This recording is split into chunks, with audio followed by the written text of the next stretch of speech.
Bonjour, frères et sœurs. Bien des efforts de mieux comprendre la Bible. Et non, ceci n'est pas un vieux vidéo où est-ce qu'on est encore dans l'Exode. Au contraire, c'est où est-ce qu'on fait un retour vers l'arrière, un rewind, si vous voulez. Parce que dernièrement, dans ma lecture personnelle, je lisais Exode, spécifiquement quand Dieu établit la Pâque avec Moïse. Chapitre 12. Et en passant à travers, j'avais tellement de liens avec le Nouveau Testament. Et c'est ça qu'on est supposé faire. En grande partie, tout ce qui est dans l'Ancien Testament est des types et des images qui nous pointent vers des plus grandes révélations du Nouveau. Le Nouveau devient un peu le spotlight, je sais pas un meilleur mot en français, mais le spotlight qui brille dessus l'ancien, puis qui dit, ah, ça c'était pour ça, puis lui c'était à propos de lui, puis ça, puis ça. Et ça, moi, je sais faire. Mais là, je ne dis pas que ce que je vais vous montrer, c'est des absolus. Ça veut absolument dire ça, mais c'est des beaux liens à faire qui devraient vous encourager et même vous guider, vous aider, lorsque vous lisez l'ancien et dites, ah, oui, je lis ça avec ça, et ce passage-là, et ce passage-là. Donc, j'aimerais vous le montrer.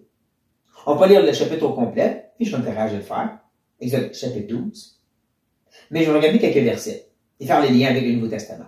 Donc, on commence avec Dieu qui lui dit, si la maison est trop peu nombreuse pour un agneau, n'aura pas qu'il va manger, on le prendra avec son plus proche voisin, selon le nombre des personnes.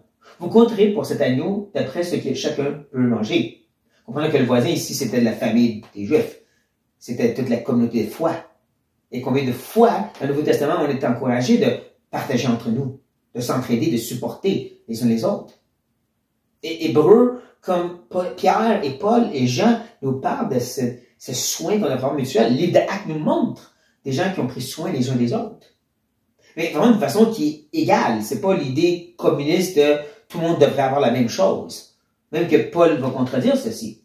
En parlant de cette idée de partage, mais lui va dire, car il s'agit non de vous exposer à la détresse pour soulager les autres, mais de suivre une règle d'égalité. Dans les circonstances présentes, votre superflu pourvoit à leurs besoins, afin que leur superflu pourvoie pareillement au vôtre dans le futur. En sorte qu'il y ait égalité. Celui qui est écrit, celui qui avait ramassé beaucoup, n'avait rien de trop. Et celui qui avait ramassé peu, n'en manquait pas. Sa dernière expression, c'est la manne dans le désert. Où est-ce qu'il s'est assuré que toutes les familles en avaient assez? Encore, c'est pas l'idée communiste, c'est vraiment cette idée que si tu en as plus, ça te permet de pouvoir aider ceux qui en ont pas assez. Mais toi, tu peux en faire plus. Tu n'as pas besoin de tout donner ton superflu. C'est juste que si tu en as, ben, tu peux l'utiliser pour ceux qui disent, oh, lui, il n'y en a pas autant. Lui, il n'y en a pas du tout, même. Ça, c'est la réalité du christianisme. C'est l'idée que toi, tu peux réussir à accomplir, à avoir, mais si tu en as de trop, vraiment beaucoup trop, prends-les pour les autres qui en ont beaucoup moins. Ça crée un beau lien d'engagement, l'amour de Christ qui est à l'œuvre, comme on vient juste de voir aussi avec la Pâque. On continue. Cette même nuit, on en mangera la chair rôtie au feu. On la mangera avec des pains sans levain et des herbes amères. Les herbes amères représentaient justement le fait qu'ils ont vécu quelque chose de très amer et difficile en Égypte. L'esclavage pendant plus de 400 ans. Vraiment, ont beaucoup souffert sous la main de Pharaon et son peuple. Et il y a vraiment un sens où que le Nouveau Testament ne cache pas le fait que la vie chrétienne, c'est difficile, rempli d'épreuves et de souffrances. Sur l'épître aux Hébreux, où Jacques lui-même, Paul et Pierre ne le cachent pas, Pierre a écrit un épître au complet, un Pierre, centré sur le fait que la vie chrétienne, tu vas souffrir. C'est pas l'idée de devenir amer, c'est l'idée que la vie va goûter des fois amère et que tu dois persévérer. Et on aurait dû à travers ça. Mais il y a aussi l'idée de sans levain.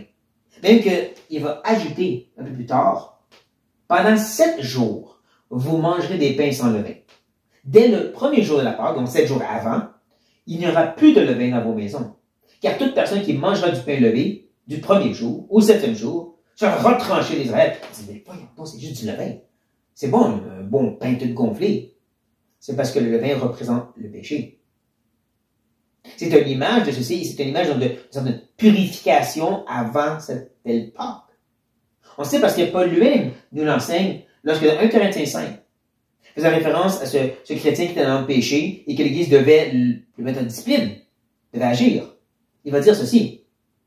Faites disparaître quoi? Le vieux levain, afin que vous soyez une Pâque nouvelle, puisque vous êtes sans levain, car Christ, notre Pâque, intéressant, n'est-ce pas, a été immolé.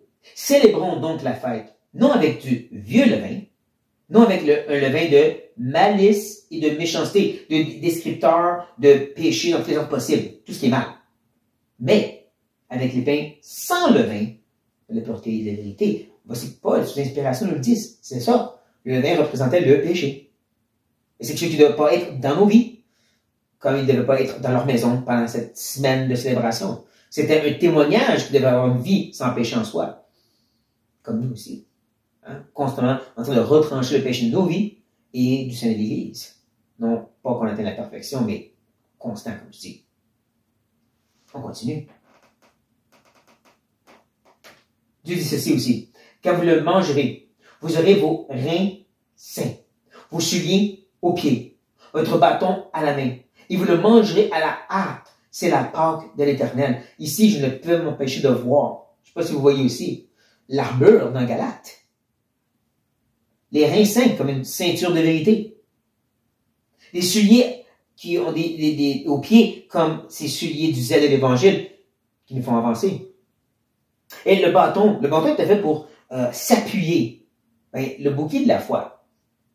Ben, la foi en partie, c'est l'idée de pouvoir s'appuyer sur Christ, se confier en lui, sa force à lui, et pour la nôtre. C'est ça la foi. C'est pas la foi, c'est pas un acte puissant par lequel tu fais et tu déclares des choses. La foi, c'est que tu t'appuies et tu te confies en lui, parce que tu n'es pas capable. Comme le bâton. Tu peux en passer, comme je dis, de voir l'armure de Dieu et l'idée justement qu'ils doivent être prêtes à aller. Oui, dans Galate, Paul va dire, je dis Galate, Éphésiens. Désolé. Dans Éphésiens, Paul va dire justement que vous devez tenir ferme, tenir droite dans l'armure, pas avancer. Mais n'empêche, c'est cette idée qu'on est des citoyens des cieux en avancement vers là, qu'on est toujours en train d'avancer, qu'on n'est pas pour se reposer, mais aller vers la terre promise. Donc, eux aussi doivent être prêts à agir et à avancer.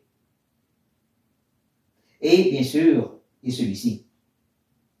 Le sang vous servira de signe sur les maisons où vous serez. Je verrai le sang et je passerai par-dessus vous. Il n'y aura point de plaie qui vous détruise quand je frapperai le pays d'Égypte. C'est populaire de nos jours dans certains milieux chrétiens de croire que le sang de Jésus, le déclaré sur nos maisons, va nous protéger comme si c'est une sorte de magie, comme si c'est une sorte de puissance. Voici que Dieu nous dit, c'est pas le sang en soi qui était la puissance qui éloignait les anges. Et en passant, c'était pas des démons, hein, c'était des anges envoyés par Dieu. N'oubliez pas ça. Mais c'est un signe. Le sang sur les linteaux, c'était pas ça qui était puissant. C'était leur foi de dire, Dieu nous a dit de faire ça, et on va le faire parce que Dieu l'a dit. J'ai vu que c'est le serpent des reins. Lorsqu'ils étaient mordus par des serpents venimeux, ils devaient aller à ce serpent sur une perche. Par la foi, faisant confiance que s'ils regardaient, il allait guérir. Pas que le serpent avait des puissances. Pas qu'il déclarait une phrase en regardant le serpent. C'est de cette confiance que Dieu avait dit, en regardant, vous êtes sauvés.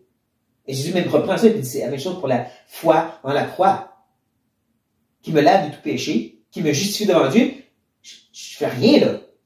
En réalité, c'est juste une confiance dans la croix. Comme ici, c'est juste un signe, une démonstration. La croix, c'est un signe. C'est pas ça qui sauve en soi. C'est un témoignage de. Ça parle de quelque chose.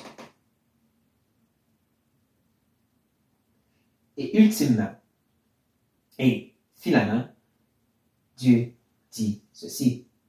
Quand vous serez entrés dans le pays que l'Éternel vous donnera, selon sa promesse, vous observerez cet usage sacré, tout ce que je viens de mentionner. Et lorsque vos enfants vous diront, que signifie pour vous cet usage? Vous répondrez, c'est le sacrifice de Pâques en l'honneur de l'Éternel, qui a passé par-dessus les maisons des enfants d'Israël en Égypte, lorsqu'il frappa l'Égypte, et qui sauva nos maisons, le peuple s'inclinant et se prosternant. En d'autres mots, vous allez faire ces fêtes, mais encore en tant que signe et témoignage, pour que lorsque vos enfants vous demandent pourquoi, vous pouvez leur expliquer, c'est la délivrance de l'Exode. Rappelez-vous que l'Exode, c'est l'exemple, c'est la version Ancien Testament et Ancien Testamentaire de notre salut, notre conversion Nouveau Testamentaire. Délivrance de l'esclavage, délivrance de l'esclavage du péché. C'est ça. Et donc, c'est un rappel aussi pour les parents chrétiens. C'est pas juste d'aller à l'église, de leur expliquer pourquoi. C'est pas juste de lire et de leur expliquer pourquoi et leur montrer les richesses de la Bible. C'est un mot de vraiment leur enseigner les voies du Seigneur dès qu'ils sont jeunes. Et si vous dites, j'ai pas d'enfant, tu es un chrétien quand même, tu as certaine maturité, et il y a des jeunes croyants autour de toi. Tu vas faire la même chose. Prendre le temps de, comprendre ce que ça veut dire toutes ces choses qu'on enseigne et qu'on croit, et de pouvoir les expliquer ensuite à ces nouveaux croyants qui disent, c'est pourquoi le baptême? C'est quoi la fête du repas du Seigneur? Je comprends pas. Si tu n'as pas de bonne compréhension, tu ne pourras pas leur partager. Il faut l'avoir pour leur partager. Pas juste dire, on le fait parce que c'est ce qu'on fait ici, nous. Donc, c'est un bon rappel de bien savoir pour pouvoir aussi bien l'expliquer aux plus jeunes. Autant enfants que jeunes à la fois, je dirais. Mais bon, voici juste quelques idées. J'espère que ça fut bénéfique pour vous, chers frères et sœurs. Soyez bénis.